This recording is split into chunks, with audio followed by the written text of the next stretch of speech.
The broadcast is now starting. All attendees are in listen-only mode. Hello, this is Jennifer Schaus, and welcome to the last day of our third week of the Government Contracting webinar series. We're about halfway through the series, and we've got about 4 or 5 more weeks to get through. Today, we are joined by Mike Marticich, who is going to be covering the Contract Purchasing System Review for Government Contractors. Before we get into his presentation, just a brief reminder that all of our webinars are complimentary. They are conducted every business day, Monday through Friday at 12 o'clock, and are typically over before 12:30. If you do have questions, please save your questions, and you can either email or call our speaker at the end of the session. For a full list of the webinars, you can go to our website, and under the webinar section, the list is there of both past, present, and future upcoming webinars. And they're all segmented by topic. A little bit about us. We're based in downtown Washington, D.C. We've got clients all over the world and provide various services for the contractors that range from market analysis reports, capability statements, GSA schedules, 8A certification, some contract admin, and so forth. We also host some networking events throughout the year, as well as seminars and obviously these educational webinars. Again, that full list is on our website. You can sign up for our newsletter, which will keep you abreast of all of the above. A little bit about me is on this slide, but more importantly, I'd rather jump into the presentation and let Mike get started talking about a very important topic for government contractors. So Mike, thanks so much for joining us. Thanks to all the attendees who have made time today to join us as well, and I'll let you kick it off by talking a little bit about your background, and then we'll dig into your presentation. Thanks, Jennifer. Before we get into that, a little bit of a housekeeping item. I can see some of the controls on here. We'll make sure that no one else can see those controls on the public view. If that's the case, then I'll go ahead and introduce myself.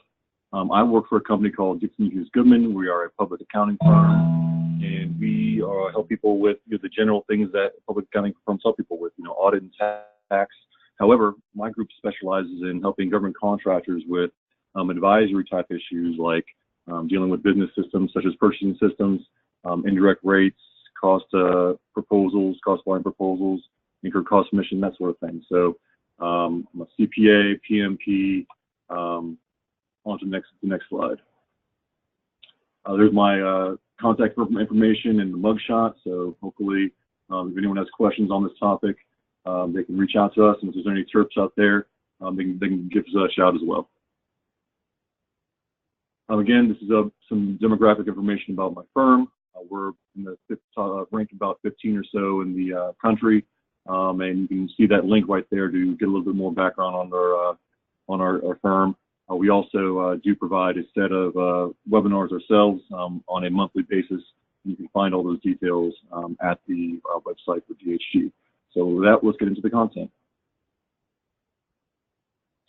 So we're going to talk about what is a CPSR, what an approved versus unapproved system means for you, how your company might be a target, the core elements of a compliant or adequate system, and then some summary and best practice type of information. So what is a CPSR?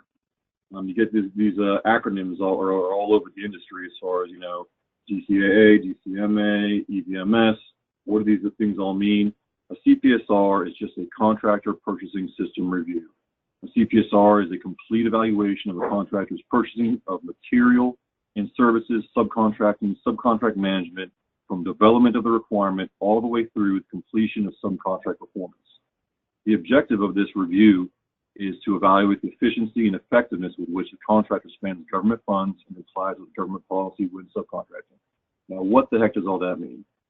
You got to remember what the government has from their perspective.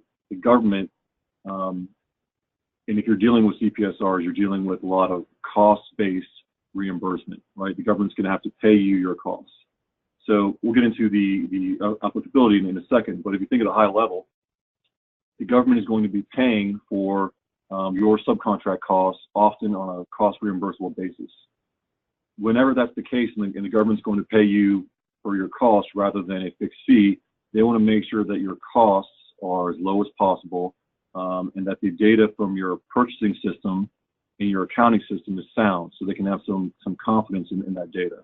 So they do these system reviews of that data, and there are several business systems, 6 of them actually, that come out of the business system rule for cost accounting standards or CAS covered contractors. These business systems include accounting systems, earned value management systems, estimating systems, material management systems, property management systems, and purchasing systems. And if you are a CAS covered contractor with the business system rule in your contract, you're going to have the criteria found in the DFARS at 242.7001, where you have certain criteria that are defined in order to have an adequate purchasing system. And the CPSR is meant to provide the government with assurance that your system can satisfy all those criteria. And we're going to get into some of those criteria in a bit. But it's basically, you got to think of their perspective again. They can't audit every transaction, so they need to have a lot of faith in a contractor's systems to make sure that they're going to be paying fair and reasonable prices. On to the next slide. So, what are the different opportunities for an approved system and the disadvantages of having a disapproved system? So the 2 primary issues, if you don't have an approved system and that system is required, is that you have to deal with consent to subcontract and advance notification. So what does all this mean? Well, so consent to subcontract just means that if you don't have an approved system, you need to contact your contracting officer and obtain consent for you to have a subcontract with your lower tier subcontractor for any subcontract that's the greater of the simplified acquisition thresholds of $150,000 or 5% of the value of your contract. So this has been an impediment to doing, business at an expedient manner. Also, advanced notification means you need to get advanced notification, provide advanced notification to your contracting officer for any cost reimbursable subcontract that's also greater than the simplified acquisition threshold of $150,000 or 5% of your contract. So what this does is just, it slows things down. And it's not impossible to do business when you have to get advanced notification. However, if you're dealing with lots of subcontractors or lots of high dollar value material, think about how paralyzing it can be to your business to have to start and stop and wait and get consent before you can go ahead and proceed and do business. So it's just something, having an approved purchasing system allows you to have smooth sailing. And if we go into the next slide, we can see some of the other advantages of an approved system. So if your system is approved, then the government administrative oversight is reduced, and that's fantastic. You can do business as usual, right? You don't have to have advance notification. You don't have to have consent to subcontract, unless, of course, it's required still in your contract. Also, when you think about being able to market market yourself as a contractor, having an approved system, be it an approved purchasing system, accounting system, whatever it might be, is great from a marketing perspective. Also, we see in all of these RFPs that are coming out have, can you provide evidence that you have an approved accounting system? Can you provide evidence that you have an approved purchasing system? And in order to even bid on these contracts, they want to see that you have an approved system. Now, getting a system approved is a totally different, deal entirely. Getting your system approved can sometimes take years because you often won't be able to get someone to come out and even evaluate your system. That's why, third-party firms such as mine and others are increasingly getting into the marketplace, and because DCA and DCMA are behind in many ways as far as backlogs, current RFP language often allows for third parties such as my firm to come out and evaluate your purchasing system, evaluate your accounting system, and give you that approved third party letter rather than a DCMA letter. As a side note, DCMA, the Defense Contract Management Agency, is the auditor of purchasing systems, whereas you often hear of DCAA, the Defense Contract Audit Agency, being the auditor for the government. They audit accounting systems and other business systems and other submissions. However, DCMA will be evaluating your purchasing system. Let's walk through how you might be a target for CPSR.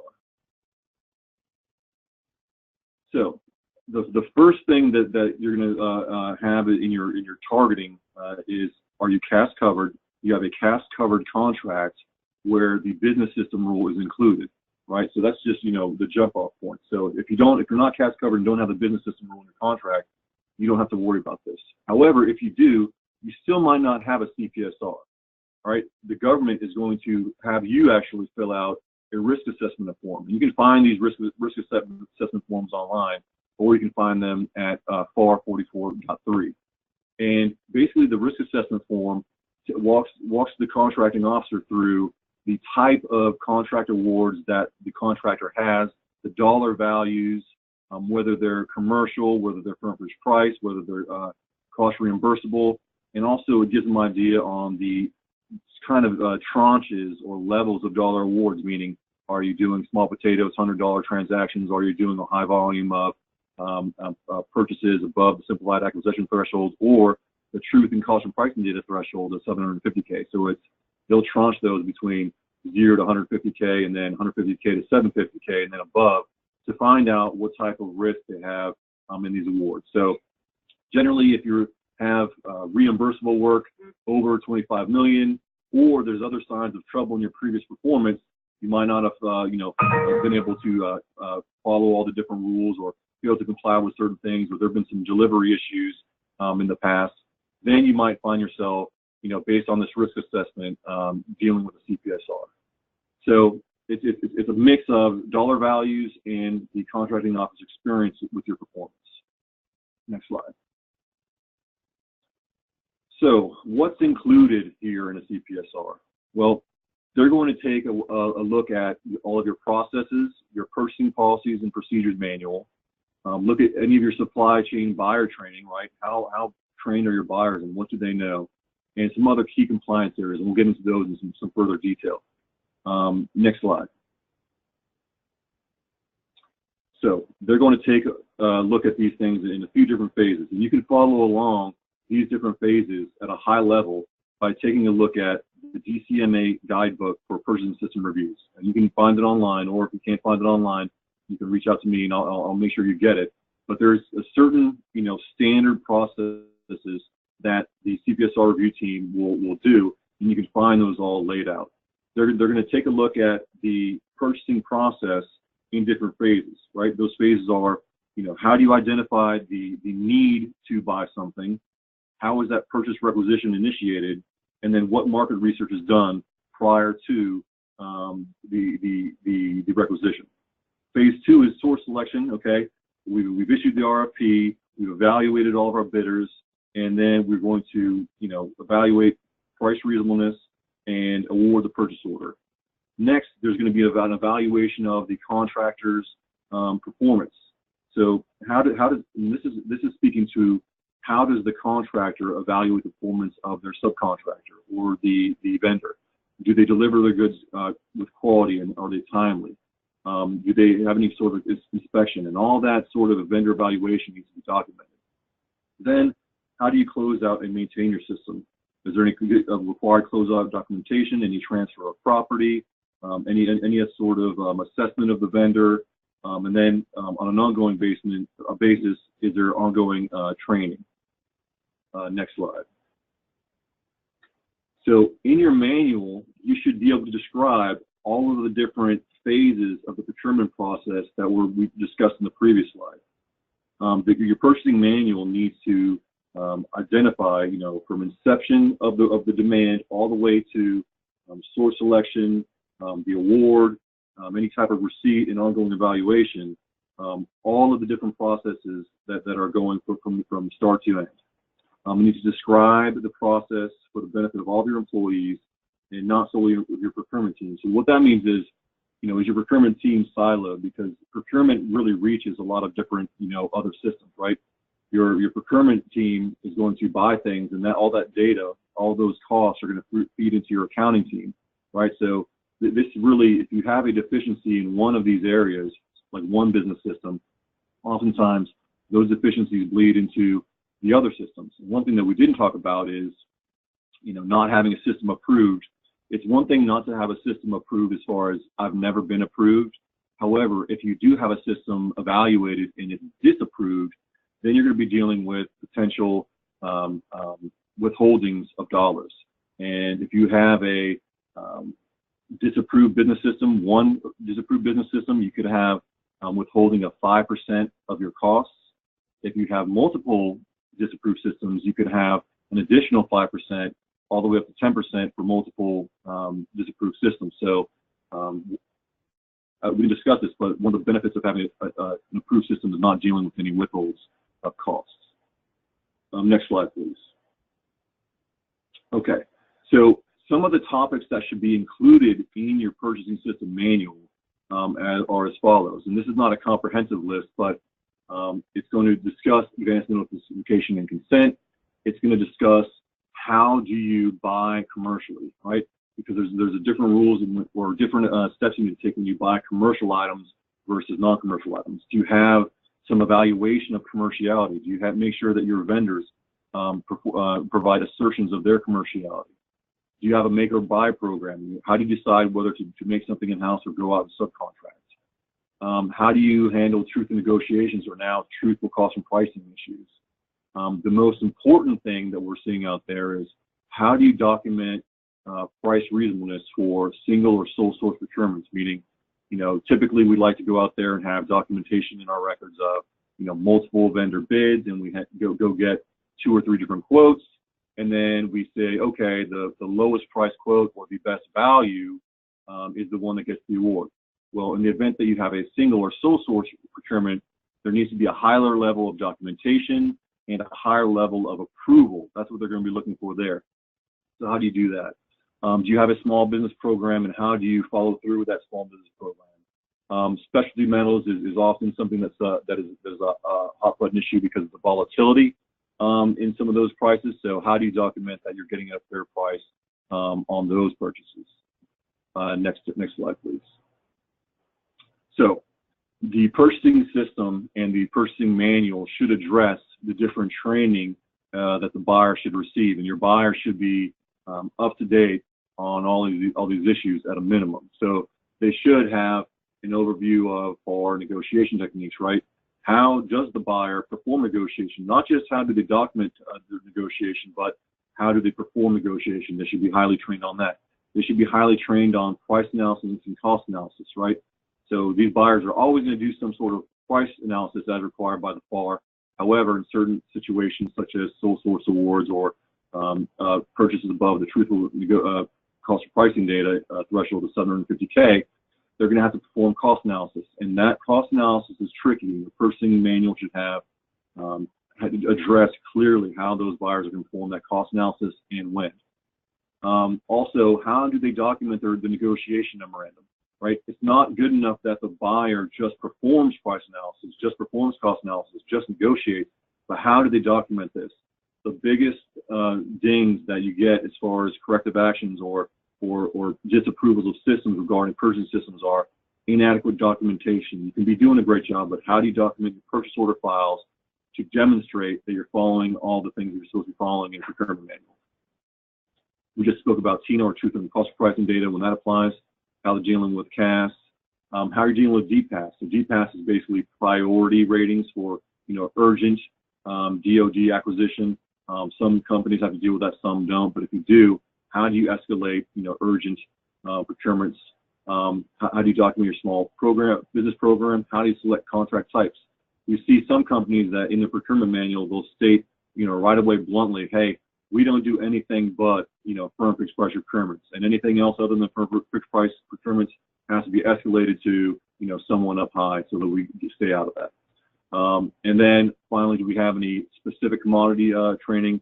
And very, very importantly, ethics training. There's a lot of different federal regulations being put out around ethics and conflicts of interest and things like human trafficking that need to be addressed. And not having those included in your purchasing manual will get you straight away an easy low-hanging fruit deficiency, and that can be easily addressed. Next slide, please. So just to wrap this up and keep this brief, and again, if you have questions, please reach out to me anytime. My contact information is in here. In order to be prepared, what we recommend is to perform a gap analysis of the DFARS criteria that can be found easily in the DFARS or the DCMA Guidebook, and we can give you some links to those. And you can do a gap analysis to make sure that you document all the criteria that are required in the system. So you can document a consistent process that can be followed. Make sure that within that process you have documentation of your vendor rating and evaluation, so that the government has confidence that even if it's a best value, not a lowest price procurement, your vendor ratings will substantiate that argument. You want to make sure that the procurement team focuses on buying with a definite, specific route that they can follow. Emphasize the need to negotiate and document those negotiations, document things such as quantity discounts and any sort of discounts that they can get from their vendors. And like I mentioned previously, document especially single or sole source procurement. So those are the hot button issues there. You'll find in the DFARS criteria, there's plenty more. And the best way to prepare yourself is to do that gap analysis. And we can help folks out there with that gap analysis. But the criteria are easy to find, and you can do a self-check to give yourself some confidence. So with that, I'll try to keep it within our time frame. And if you have any questions, please feel free to reach out. And Jennifer, you can take it from here. Mike, thanks so much for the great information. Very thorough and complete.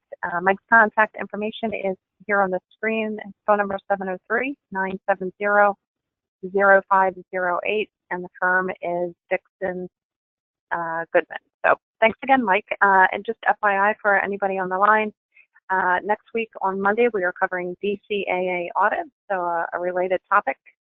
Tuesday, we jumped into contract terminations. Wednesday is teaming agreements. Thursday is contract negotiations. And Friday is covering the FAR slowdown clauses. Thanks again, Mike. Thanks again, everybody who joined us. And we'll have the recording available later today on our website. Thank you.